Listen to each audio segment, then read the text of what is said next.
War of the Worlds Retelling Chapter 14 Part 1. My little brother was studying to become a doctor in London. One day, some aliens called Martians arrived in a town called Woking. My brother didn't know about it until Saturday morning when he read the newspaper. The newspaper had a short message about the Martians hurting people who came too close to them. The message said that the Martians were stuck in a hole and couldn't move because Earth's gravity was too strong for them. The newspaper writer tried to make people feel better by saying that the Martians were not as strong as they looked.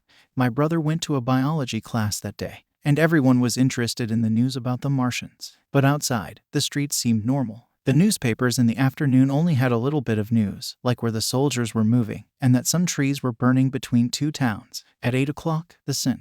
James's Gazette newspaper said that the telegraph lines were not working because of the trees that were on fire. That night, I went for a drive to Leatherhead and back, and we didn't know anything else about the fighting. My brother wasn't worried about us because he knew the cylinder where the Martians came from was far from our house. He wanted to see the Martians before they were killed, so he tried to send me a message and went to a music hall that night. On Saturday night, there was a big storm in London, and my brother took a cab to Waterloo. He wanted to take a train to Woking, but he found out that the trains were not running because of an accident. The railway workers didn't know much about the accident, so they were running the trains on a different route. Some newspaper reporters tried to talk to my brother, mistaking him for someone else. On Sunday morning, some people in London heard about the Martians, but not everyone knew yet. It took time for people to understand what was happening, and most people didn't read the Sunday papers, so not everyone in London was panicking yet. People in London were used to hearing shocking news, so when they read about the Martians attacking Woking in the papers, they were not personally affected by it. The Martians had come out of their cylinder, wearing shields made of metal, and had destroyed Woking Station and nearby houses. They had also killed many soldiers. People didn't know much about the Martians, but assumed they were slow and sluggish. The papers printed updates throughout the day, but there was no new information until the authorities gave a statement in the afternoon.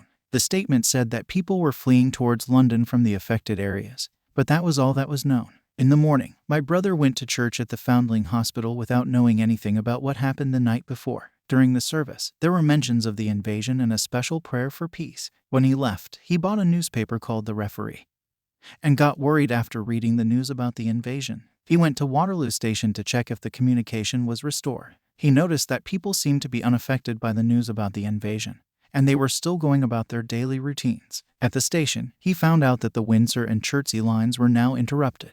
The porters said that they received some strange telegrams from Byfleet and Chertsey stations in the morning, but they abruptly stopped and they couldn't give him any specific details. The people at the station only knew that there was fighting in Weybridge, and the train service was not working well. Many people were waiting for friends from the Southwestern Network. An old man complained to my brother about the Southwestern Company. Some trains arrived from Richmond, Putney, and Kingston, carrying people who had been boating but found the locks closed and a sense of fear in the air. A man in a blue and white blazer also told my brother some unusual news. He said lots of people are driving into Kingston with their valuable things in carts and traps. They come from places like Molesey and Weybridge and Walton. They say they heard gunshots at Chertsey and saw soldiers on horses telling them to leave because the Martians are coming. We heard gunshots at Hampton Court Station too, but we thought it was thunder. My brother doesn't know what's going on. Later, we found out that people on the Underground Railway and Sunday excursions from places like Barnes, Wimbledon, Richmond Park, and Kew were returning home earlier than usual,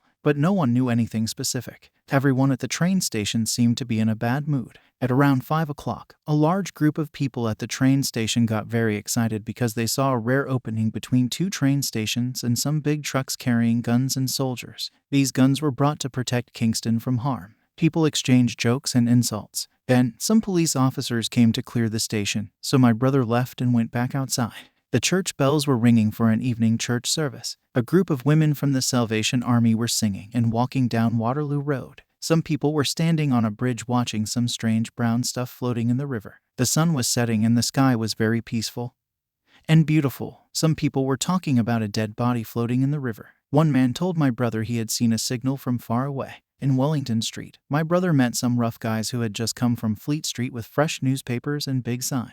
They were shouting about a terrible event, a fight in Weybridge, and the Martians were defeated. They said London was in danger. My brother bought a newspaper for 3p to read the full story. At that moment, he finally understood just how powerful and terrifying these monsters really were. He realized they weren't just small, slow creatures. They were intelligent beings controlling huge mechanical bodies. They could move very fast and hit with such force that even the strongest weapons couldn't stop them. These machines were described as very large, like spiders, almost 100 feet tall. They could move as fast as a fast train and shoot out a beam of extremely hot light. Some guns had been set up to try and stop them, but only one had been successful. The other guns missed, and the heat rays from the machines destroyed them all. Many soldiers had been killed, but the message was still positive. The Martians were defeated before and were not invincible. They went back to their area in Woking. People were sending messages to attack them from all directions. Many guns were being moved quickly from different places like Windsor and Portsmouth to protect London. The military had never gathered so much equipment before in England.